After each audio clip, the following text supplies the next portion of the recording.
川普总统促成以色列与哈马斯正式签署和平协议第一阶段，这场历史性突破让整个中东地区再度成为全球关注的中心。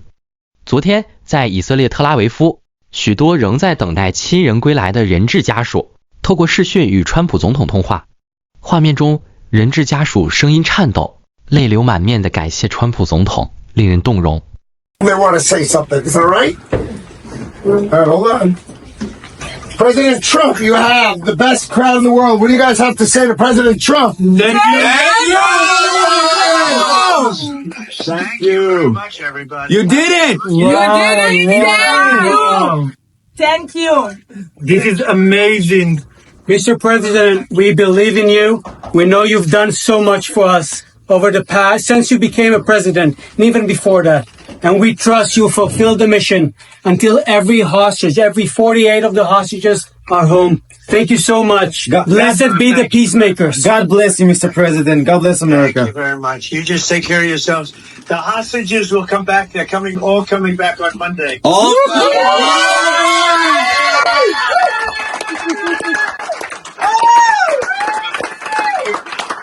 Thank you, sir. Thank you. Have fun. So long. Goodbye. All right.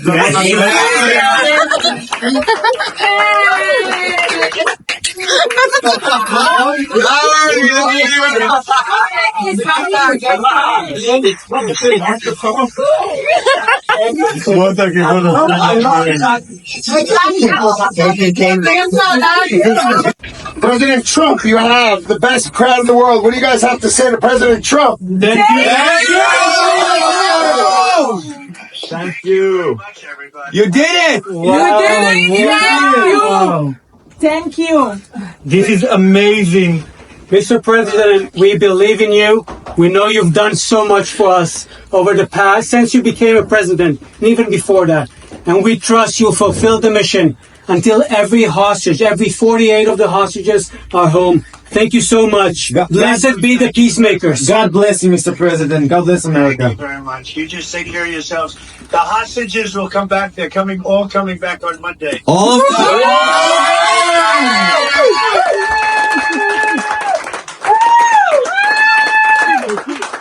Thank you, sir. Thank you. Have fun. So long. Goodbye.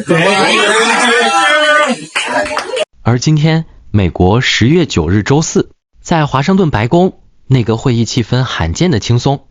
当国务卿马可·鲁比欧与川普总统分享这项外交成就时，两人相视一笑，大家鼓掌欢呼庆贺。We got a great team, sir.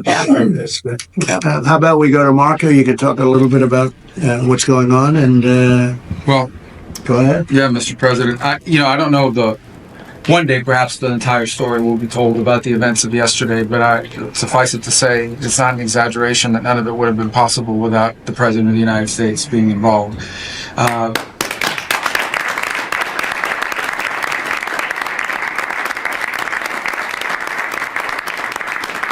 It really began with your trip to the Middle East, where these relationships were forged with partners in the region, personal relationships, close relationships that created the foundation where all of this was possible. Where I think this really took a turn. Remember, a month ago, no one thought this was possible. Where it really took a turn about a month ago, less than a couple weeks ago, is when we were at the United Nations, and you convened an historic meeting, not simply of Arab countries, but of Muslim-majority countries from around the world, including Indonesia was there, Pakistan was there, and created this coalition behind this plan. Then on that following Monday, you met with the Prime Minister of Israel here, and that plan was presented. And then, of course, our great negotiating team followed up on it. In the interim, again, perhaps the stories will be told, perhaps they will never be told. The President had some extraordinary phone calls and meetings that required a high degree of intensity and commitment and made this happen.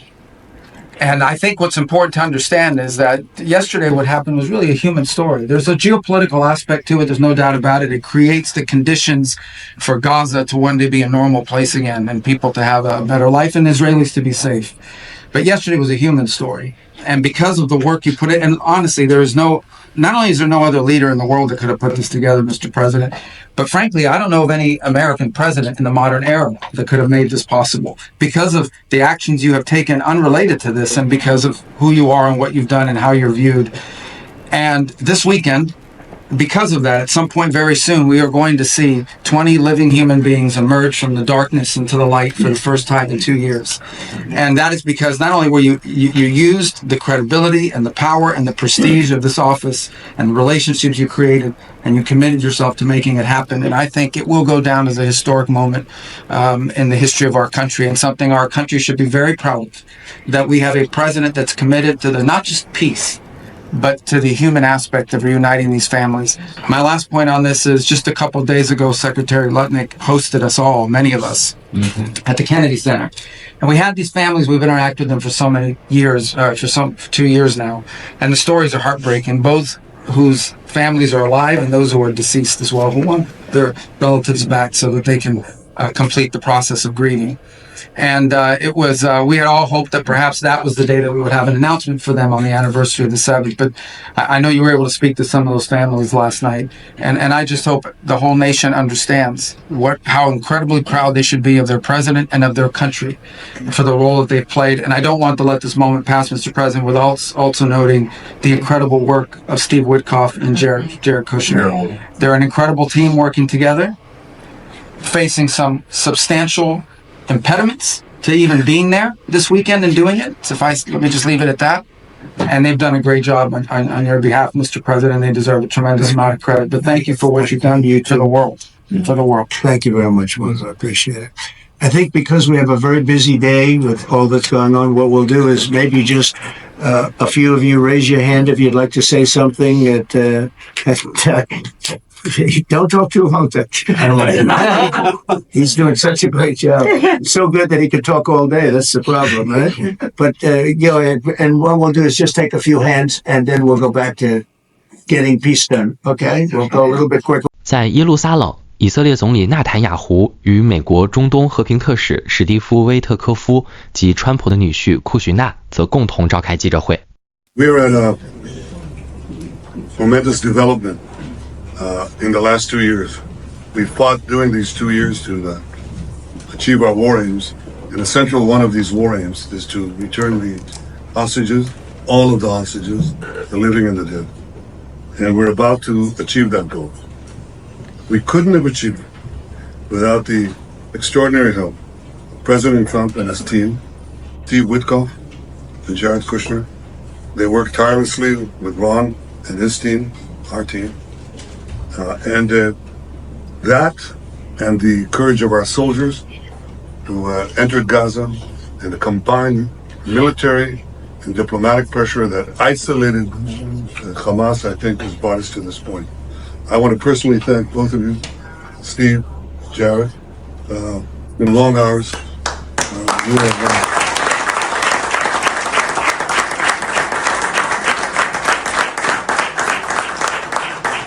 You worked round the clock, but not only worked. I think you put in your brains and your hearts, and we know that it's for the benefit of Israel and the United States, for the benefit of decent people everywhere, and for the benefit of these families who will finally get to be with their loved ones. And I want to thank you on their behalf as well, and on behalf of the people of Israel. Thank you. Obviously, bringing the hostages home it's been a priority for President Trump for a very, very long time, and we've all worked very tirelessly to do that. But I really want to say that this all would not have been possible without the bravery of the IDF and the soldiers, what they've accomplished not just in Gaza, but also what they've done in the theater over the last couple of years to eliminate Hezbollah in the north and really degrade them. What you were able to do in Iran, it really helped set a big tone.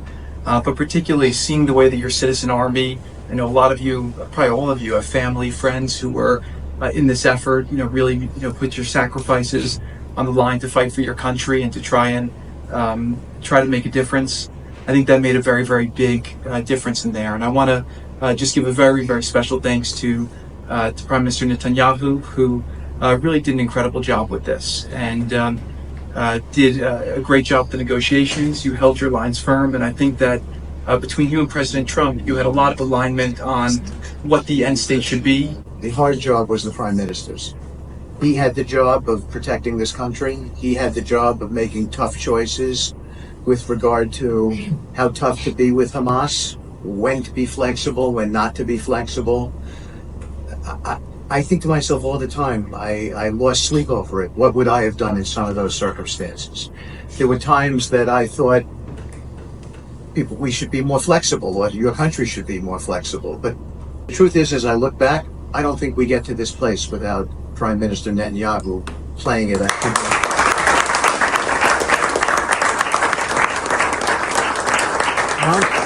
And I'm not just saying that. They're not just words. The president believes that. My president believes it. He believes that Prime Minister Netanyahu made some very, very difficult calls, and lesser people would not have made those calls. And here we are today because Hamas had to, they had to do this deal.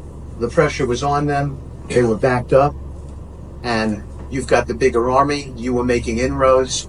And that's what led to this deal. 与此同时，在华盛顿国会山庄，民主党籍重量级参议员迪克·德宾 （Dick Durbin） 接受媒体采访时被问到，川普是否值得诺贝尔和平奖？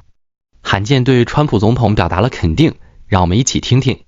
And just on the ceasefire agreement in Israel and in Hamas, do you think that Trump deserves credit for this? Yes, if it works. I think it's off to a good start, and I'm glad. I want the violence to end.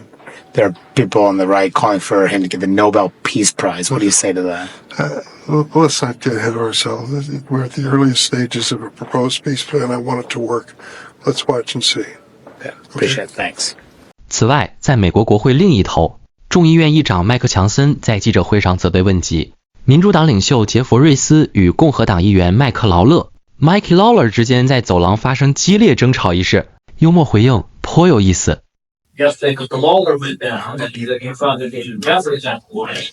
I guess my question was, you as the speaker, considering how the tensions are rising in the building, if you had the House here, everybody here, there would be fights in the hallways.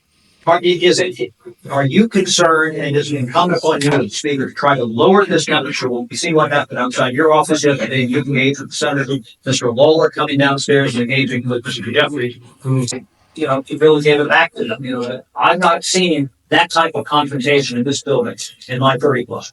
I do either, Chad, and it concerns me. I didn't hear long of it. Look, since I got here, January 2017, I've been working on restoring civility to the institution. The first thing I ever did in Congress was direct the commitment to civility. I was proudly 52 out of 53 members of my freshman class, as I remember, signed on to that. Republicans and Democrats treat one another with dignity and respect. Let's have policy disputes, but not make it personal. This gets personal. Emotions are high. People are upset. I'm upset. I'm a very patient man, but I am very angry right now because this is dangerous stuff. And so, is it better for them probably being physically separated right now? Yeah, it probably is, frankly. I wish that weren't the case. But we do have to turn the volume down. The best way to turn the volume down is to turn the lights back on and get the government open for the people. Do the right thing. We need 5 Senate Democrats. Remember, it's math. We have to have 60 votes in the Senate to do this. Every Republican in the building is voting to open the government. The president wants to open the government. We need a few more Democrats because we only have 53 Republicans in the Senate. We got to have a handful of Democrats to join and do the right thing, and I hope they will. We'll keep you posted. Wait for developments, and let's bring this in soon. Thank you. 最后，在司法界，今天纽约州总检察长詹月霞终于被联邦大陪审团起诉，罪名是银行诈骗与对金融机构做出虚假陈述。这名曾多次对川普家族发起法律行动，在民主党内声势极高的司法官，如今竟成了被告，简直是讽刺至极。根据美国维吉尼亚州东区联邦检察官林赛·哈里根的声明，詹月霞被控2项重大罪名，每项罪最高可判30年徒刑，外加最高100万美元罚金。哈里根表示，没有人可以凌驾于法律之上。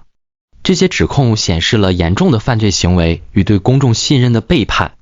起诉书指出，詹月霞涉嫌在房地产与银行文件中做出虚假陈述。例如，他在贷款申请表中声称自己在维吉尼亚州的房产是主要居所，但实际上只是投资用房。另外，他在布鲁克林的多户住宅登记时，也被指误报成5户住宅而非4户。对此，詹月霞立刻在社群媒体发表影片回应称，这是川普对我发起的政治报复，毫无法律根据。他批评川普开除拒绝起诉他的检察官，换上盲目效忠的政客，并呼吁无论是民主党或共和党的领袖，都应该站出来谴责这种公然扭曲司法体系的行为。他甚至最后还以信仰作结，我是一个有信仰的女人，信仰与恐惧不能共存，我无所畏惧，因为我相信真理最终会胜利。 This is nothing more than a continuation of the president's desperate weaponization of our justice system. He is forcing federal law enforcement agencies to do his bidding, all because I did my job as the New York State Attorney General. These charges are baseless, and the president's own public statements make clear that his only goal is political retribution at any cost. The president's actions are a grave violation of our constitutional order and have drawn sharp criticism from members of both parties. His decision to fire a United States attorney who refused to bring charges against me and replace them with someone who is blindly loyal not to the law, but to the president is antithetical to the bedrock principles of our country. This is the time for leaders on both sides of the aisle to speak out against this blatant perversion of our system of justice. I stand strongly behind my office's litigation against the Trump Organization. We conducted a 2-year investigation based on the facts and evidence, not politics. Judges have upheld the trial court's finding that Donald Trump, his company, and his 2 sons are liable for fraud.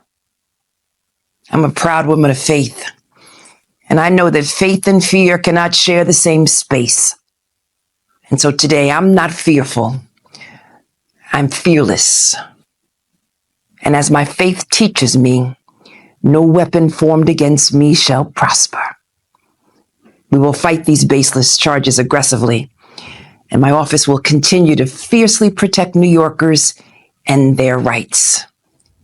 And I will continue to do my job.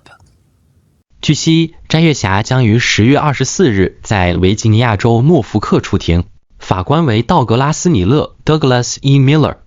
若房贷诈骗重罪成立，詹月霞的刑期可长达数十年。